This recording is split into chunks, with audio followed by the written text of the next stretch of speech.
Hello mga minahal ko kaibigan, good evening. Sana nasa magandang kalagayan kayo. Nandito naman ako mangunit sa inyo.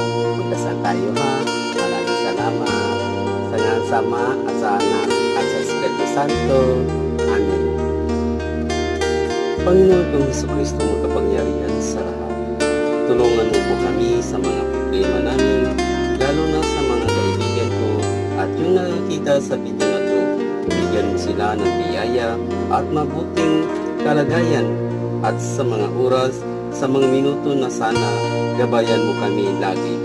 Huwag mo kami pababayaan, maawa po kayo Panginoon. Dahil alam namin na ikaw may magandang siyak na puso, kaya hindi kami tumigil sa pagdarasal sa iyo. Ikaw lang ang pag-asa at kakampi namin. Hinihiling namin ang lahat ng aming